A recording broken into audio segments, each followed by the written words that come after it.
What's up, guys? We're here celebrating Rain Day. Rain being actually one of the greatest enemies to the majority of the population that lives near water. We saw the effects that it had when Hurricane Sandy came. You know, we thought we were invincible, and then New York City flooded, which was definitely an eye-opener. New Jersey, that's the Hudson River, and this is about 3 feet of water on my street, Des Broces in New York City.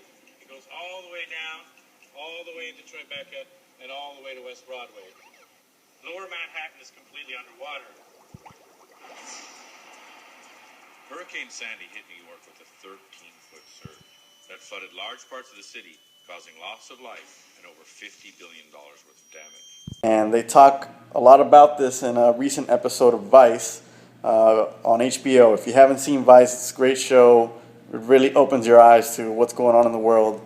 And it basically shows that places like Venice, for example, are already feeling it. You know, just when the high tide comes or when it rains a little bit too much, Venice gets flooded.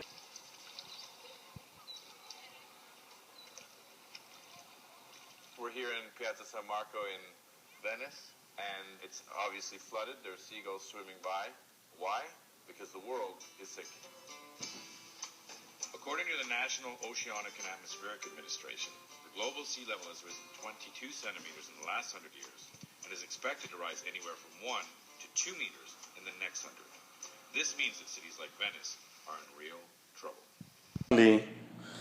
Because that's happening already in Venice, they're developing a preventative system that I think cities like New York and Miami and Boston and basically anywhere that's near water will be able to adopt, and it's very interesting. It's called the MOSE Project.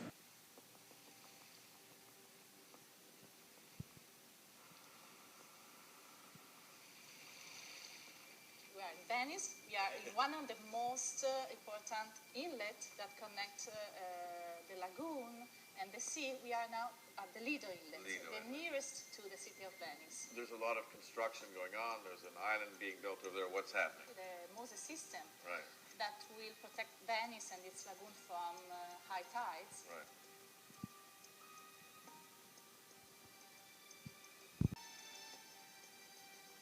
So this is what it'll look like. Yes, we have dredged the trench, and we have put this concrete, and next year we have to install these steel gates, the steel pontoons. They're always full of water when there is a high tide before the dangerous level. We will put air inside them so they go up. They stay in this position between 42 and 46 degrees. They float. They move. This is not a unique barrier because they have to move. They have to stop the tide, but it's an elastic defense. And then when they stop it, they go down. Yes. So the barriers are here. Yes. When you don't have the gates, the water just comes in. Yes. And Flood Venice. And many people now from foreign countries look at Venice, the Venice solution, because this is a long-term solution. So what's the most Person that lives close to water, I would love for our tax dollars to be put into preventative measures. We already know South Beach gets flooded all the time, even when it just rains a little bit. So I did some research, and for every dollar that we spend on preventative measures, it prevents a $4 loss in the future for damages, businesses that need to close because of flooding. I mean, let's continue to keep the economy moving by looking at what Venice is doing, and then hopefully rain won't be an issue. We'll still be able to go out and play in the rain, no problem. As much as I love hurricane parties, this is an issue that needs to be solved.